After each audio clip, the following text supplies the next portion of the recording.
Et l'entraîneur péruvien, Mano Menezes, a reconnu le Sénégal en tant que champion d'Afrique.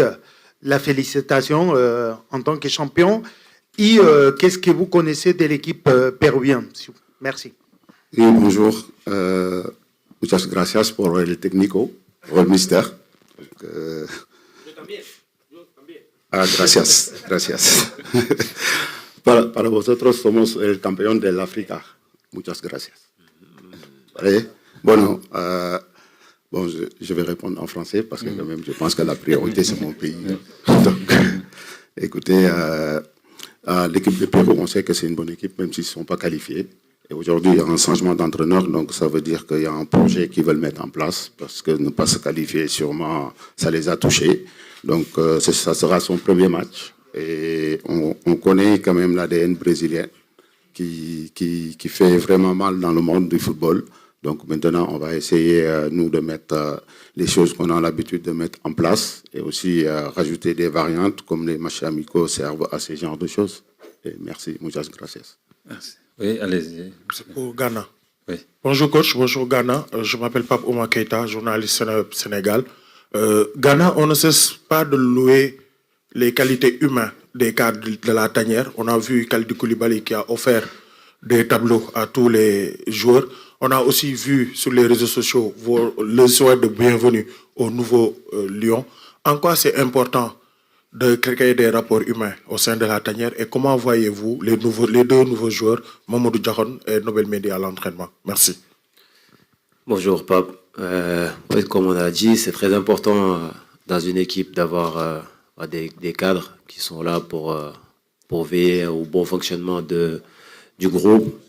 On est un peu les relais du coach. Voilà, on est à l'écoute, on a l'expérience et surtout voilà, on est à l'écoute du coach qui donne des consignes des fois que nous on peut transmettre plus facilement aux nouveaux ou aux jeunes. Mais je pense que aujourd'hui on a une équipe où voilà, entre les cadres et les nouveaux ou les jeunes, il y a une très bonne une bonne entente et que c'est ça qui nous permet d'être dans notre continuité. On voit l'équipe nationale du Sénégal depuis quelques années qui est assez stable.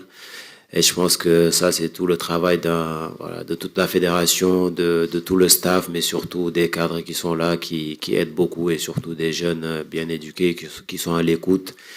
Aujourd'hui, de nouveaux joueurs qui nous rejoignent, ça montre vraiment que aujourd'hui, on passe à une autre étape où voilà, tout le monde a envie de jouer pour l'équipe nationale du Sénégal et voilà, on va continuer dans ce sens-là et encourager tout le monde aussi à travailler dur. Des journalistes aussi qui font du bon boulot aussi, qui encouragent surtout les jeunes aussi à faire la bonne décision. Donc c'est important que tout le monde soit content de représenter le pays.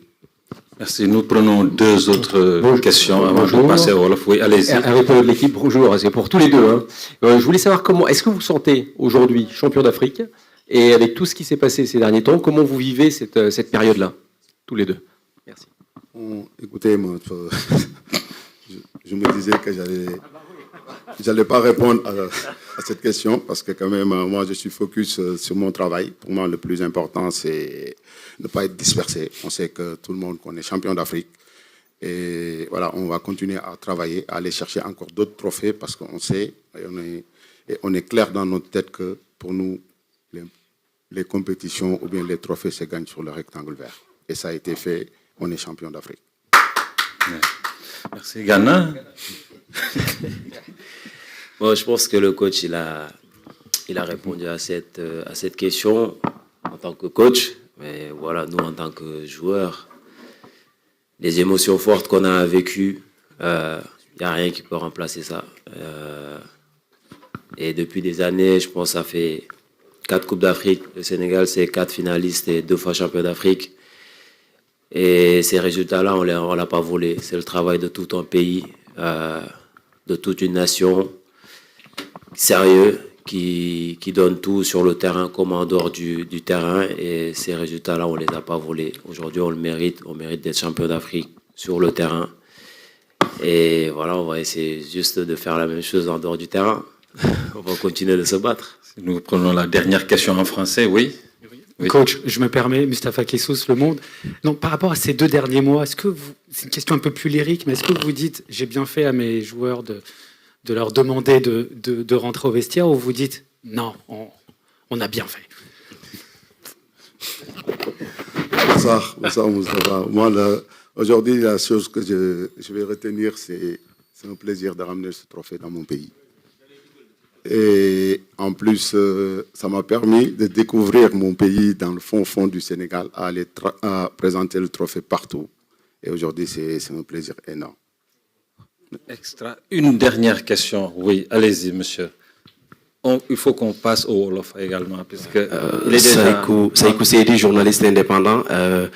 Coach, j'ai fait la Saint-Etienne où j'ai rencontré Gérard Fernandez, mais c'est avec Sébastien Barbeconi avec qui vous avez joué. Ils retiennent un joueur rigoureux, très disponible, généreux dans l'effort. Qu'est-ce qui vous a marqué dans votre passage dans ces 2 clubs-là, notamment votre carrière internationale? Pour Gana Gueye, qu'est-ce qu'il y a ce plus que Pape Thiaw aujourd'hui il apporte en tant que technicien qui fait la différence? Peut-être vous avez connu d'autres entraîneurs. Quelle est la touche particulière de Pape Thiaw? Merci. Oui, bonjour Sékou. Je pense que ces mots ont rigoureux et très généreux. Bon, c'est sûr, c'est des qualités. Ça fait plaisir d'entendre ça de mon ancien coach qui m'a formé. Aujourd'hui, déjà, tu auras anecdote. Je pense je fais partie des joueurs qui ont inauguré ce Stade de France en Coupe Gambardella en 1998 en soulevant le titre, en étant capitaine. Donc, c'est un retrouvaille aussi. Mon coach parle de moi, ça fait vraiment plaisir. Et aussi un coéquipier, Bambikoli, qui était vraiment un défenseur extraordinaire. Et qu'on a passé des moments inoubliables avec le FCMS. Donc, je tenais à les saluer. Et aussi, ça m'aurait fait plaisir de les voir demain, ici. Si vous pouvez les contacter, vous lui dites que je les invite. Merci. Mais écoutez, pas de réplique. Écoutez, il est... Vas-y, allez-y, Siakou. Non, ma question, c'est allez-y. ce qui vous a marqué notamment les passages dans ces 2 clubs-là? Oui, c'est sûr que Saint-Etienne, c'est un club qu'on ne présente plus. C'est le club qui m'a accueilli. Donc, quand j'ai quitté mon pays natal, qui est le Sénégal. Donc, c'est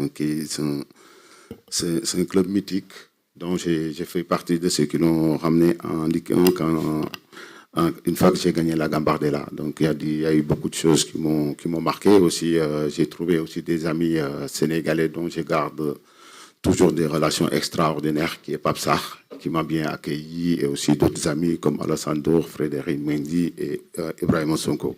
Donc, je pense qu'il y avait la filière sénégalaise là-bas, comme aujourd'hui à Metz, qu'on voit qui fait vraiment des belles choses au Sénégal.